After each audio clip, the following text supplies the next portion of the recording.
This is The Space Shot, episode 278 for February 16th, 2018. Question time. I'm John Molnix. Hey everybody, so this is the first in what I'd like to be a series of question and answer episodes. Elisabeth from British Columbia asked about where she can find more recordings and videos for the Apollo missions. So, good question, and thanks for the message. My process for researching really depends on the topic. Some missions, like the Apollo ones, have a wealth of data available at archive.org. Others, I rely on my personal library, as well as a lot of archived and active NASA history websites. Yesterday, I included some audio of David Scott on Apollo 15. Finding exact moments like that can be a bit difficult when listening to the audio files at archive.org because of how those files are named and organized. For any Apollo episode, the amount of research and legwork that goes into each episode can really vary. Listening to the mission audio to find that exact moment can be a bit crazy. I use the mission timeline that's available through mostly press releases and then also NASA history websites as well. Once I've got that, I use that timeline to find the audio file that corresponds with that part of the mission.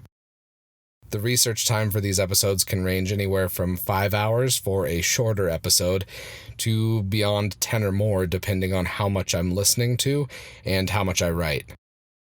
The archive.org files are a great resource, but sorting through them is not for the faint of heart. I'm linking to the NASA archive.org page in the show notes if you're wanting to take a dive into these files yourself.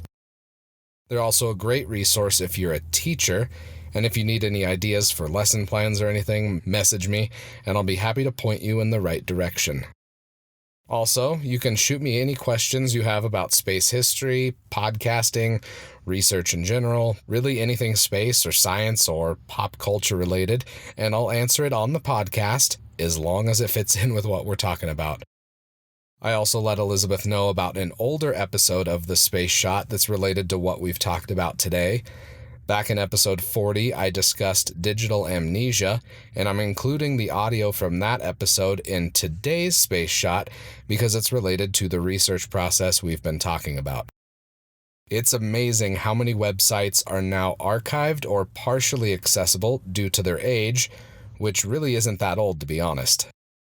It's an interesting problem that historians and researchers encounter, and it gets me thinking about how this podcast will be accessible 20 or 30 years from now.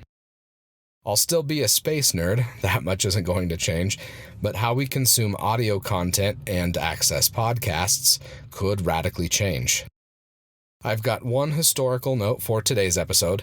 Explorer 9 launched on February 16th, 1961.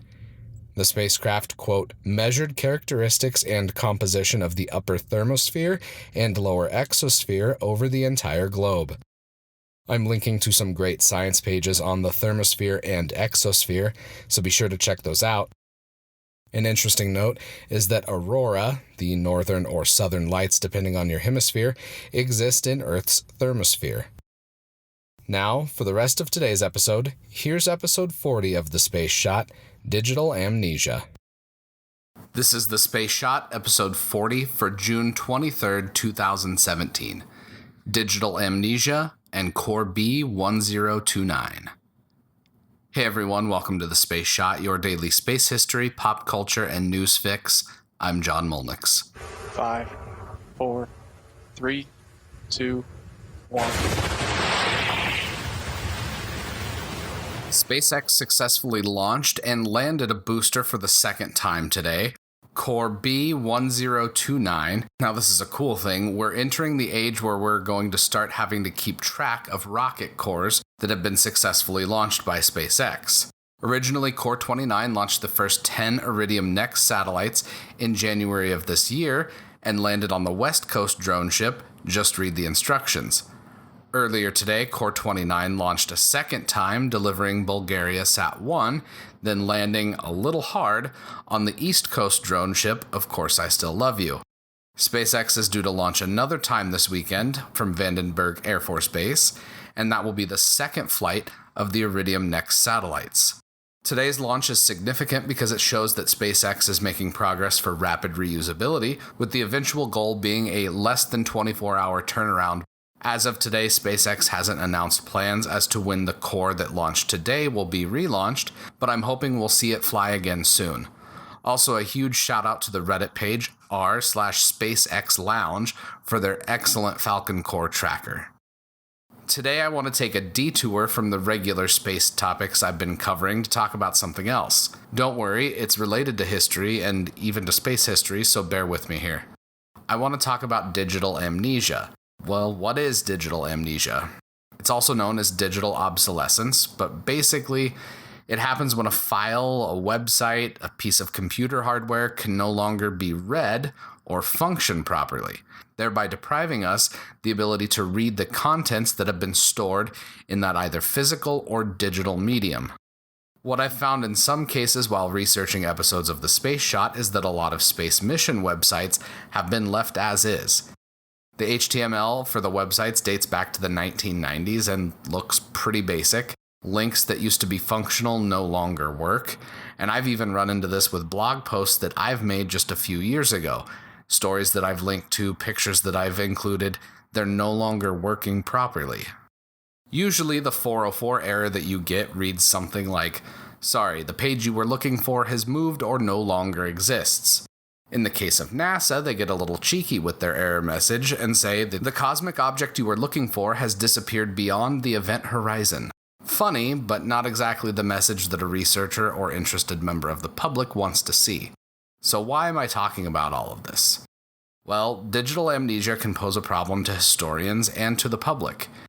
The ephemeral nature of digital content is a topic that's extremely interesting, and it's something that I try to keep in mind when I'm creating content for the podcast.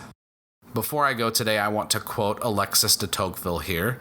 In his seminal work, Democracy in America, he wrote about the characteristics of the modern society he was viewing firsthand. Quote, "The society of the modern world which I have sought to delineate and which I seek to judge has but just come into existence. Time has not yet shaped it into perfect form.